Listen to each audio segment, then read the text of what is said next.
So as, you know, one of the characteristics about some of the people around this table is that we are somewhat outside this conversation. And I also come from the outside. I'm very grateful to have been invited, and I've learned a lot. But I am, in my own work, I have been one of those who's interested in the genealogy of religion and the secular, and I've critiqued that in my own work, and I've been very skeptical about the value of these words, particularly in a legal context, and I think they're very interesting.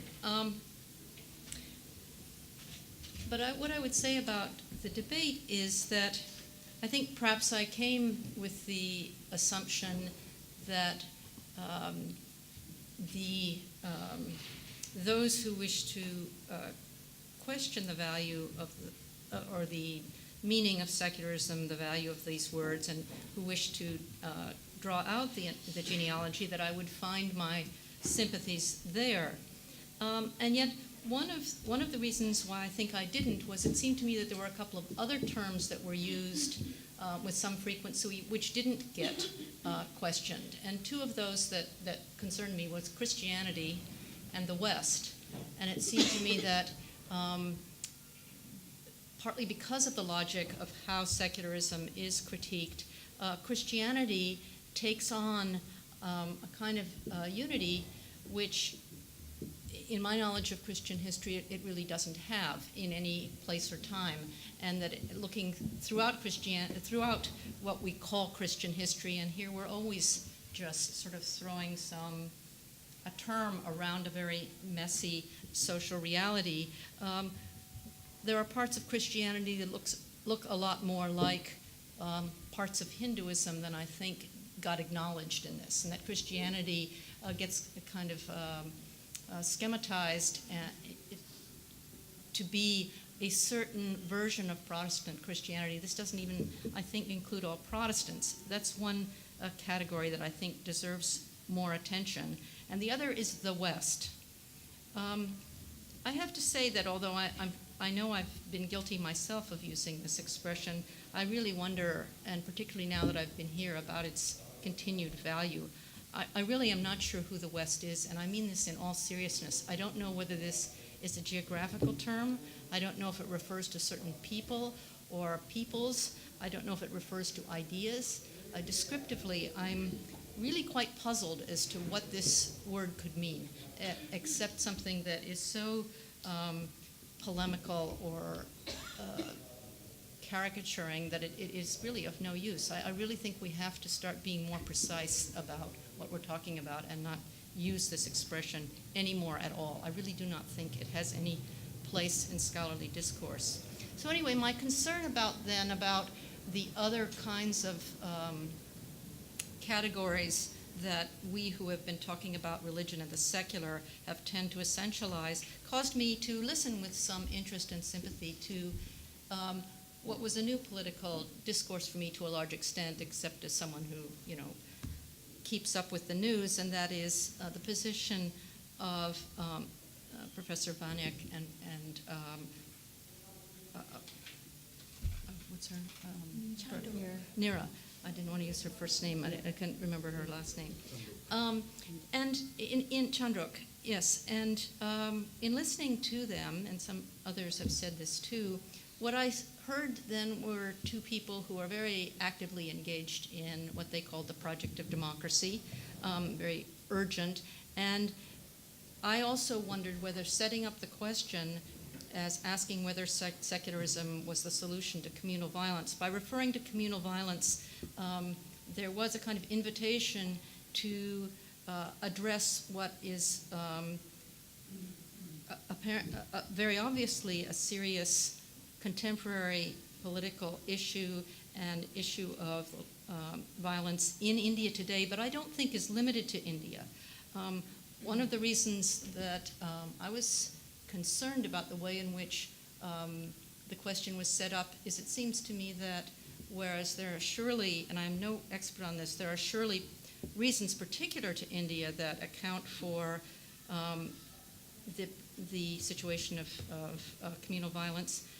Violence is a very, very serious problem every part of the world today. And there are those, Gina and John Komaroff among others, who are trying to think about why globally there is, if there is, and it's hard to quantify these things, an increase in violence and what the causes of these are.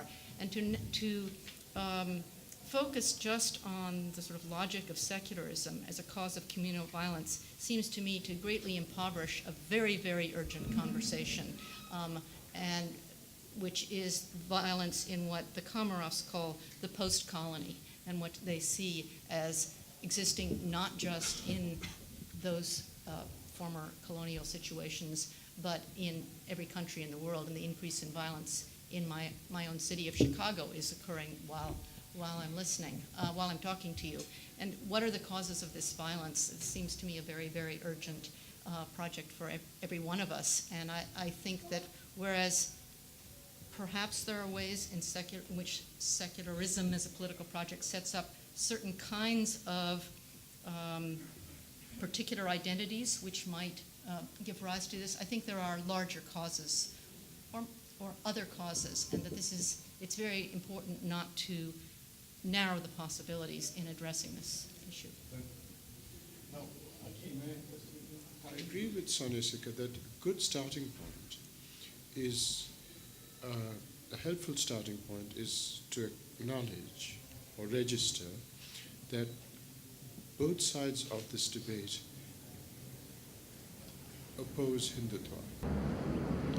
I think it's a very good starting point because it clears a lot of cobwebs away. Now, and I agree with her next point too, which is it's then worth diagnosing why it is that one side, the secular side, fears in some way, has an anxiety that the other side, represented by Jakob and Balu and others, might be nevertheless complicit in a position that it explicitly opposes. Right? That's a good way to raise subsequent issues. Now, that's a rather bold claim to make, and you would have to say a lot by way of fortifying argument to accuse somebody of being complicit in something that they have explicitly disavowed, right? So let's try a little bit to figure out what that anxiety is about. Now, if I understand Balu and Jakob's position, their view is that they reject the terms of the debate as it's formulated.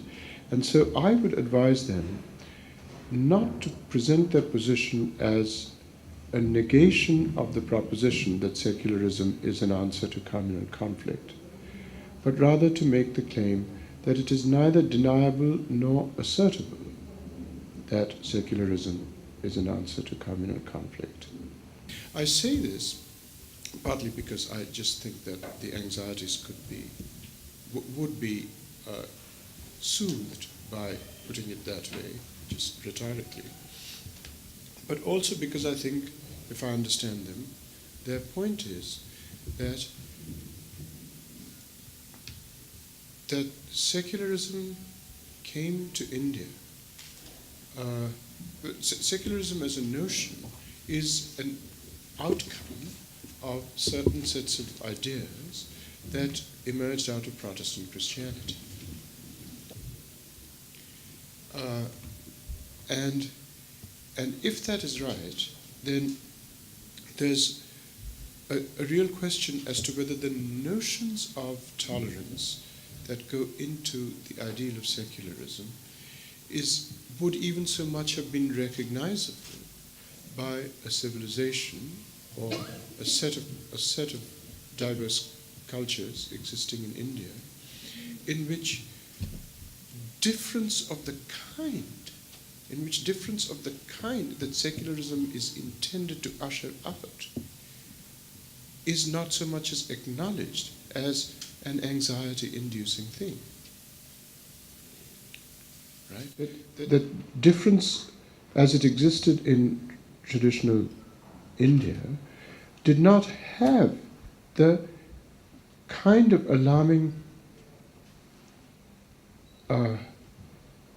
place in the radar of political and cultural sensibility as it is taken to have by a secularism that is a relatively, that's an inheritance of Protestant Christianity.